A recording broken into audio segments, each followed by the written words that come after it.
Station de traitement de boue de Kosodo. Les camions vidangeurs sont en file d'attente. Il faut attendre son tour pour déverser son contenu dans des bassins qui débordent déjà.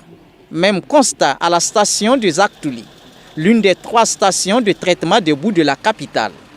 Nous avons un problème de capacité. Et nos stations reçoivent plus qu'il en faut. Par exemple, cette station que vous voyez, elle est dimensionnée juste pour 125 mètres cubes de boue par jour. Mais on en reçoit 600. Vous voyez déjà. Selon l'association des vidangeurs du Faso Avif, au minimum 230 camions déportent par jour sur les 3 sites qui ne peuvent pourtant accueillir que 70 camions journalièrement. Le problème de capacité des stations de traitement des boues en provenance de la capitale durerait depuis 2017. Pour contraindre les autorités compétentes à réagir, les vidangeurs ont observé un arrêt de travail d'1 semaine. On a arrêté de travailler. À Ouagadougou, on a 3 stations de traitement de boue de vidange. Et tous les 3 stations ont fermé leurs portes aux vidangères. Et il y avait plus de 200 camions qui étaient garés pleins de caca. Et il n'y avait aucun lieu pour dépoter. Quand vous-même vous voyez, c'est une station qui a été curée la semaine passée.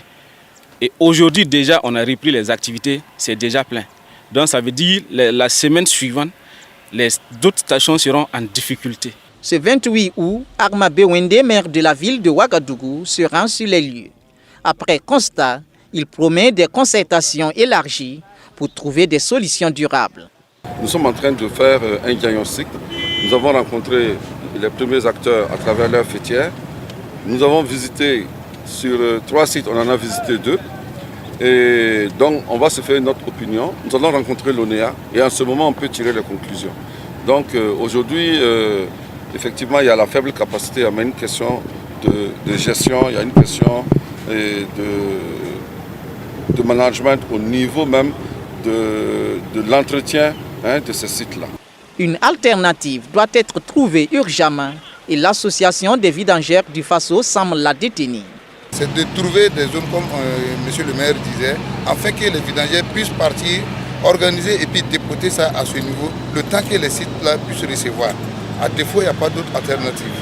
2 vieilles carrières seraient déjà identifiées dans les zones de Cambouinsin et de Ouaga 2000 comme pouvant être des dépotoirs alternatifs. Cependant, l'augmentation des capacités des stations de traitement est la seule solution pérenne selon l'ONEA. Vous savez, c'est le financement. C'est ça. S'il y a des financements pour construire des stations de 600 mètres cubes qui peuvent recevoir 600 mètres cubes par jour, si on arrive à avoir ces genres de stations, 2 ou 3 à Ouaga, vraiment résolu le problème. Le maire de la capitale invite les vidangeurs à ne pas perdre patience. Il promet trouver une solution dans les plus brefs délais de concert avec l'ONEA.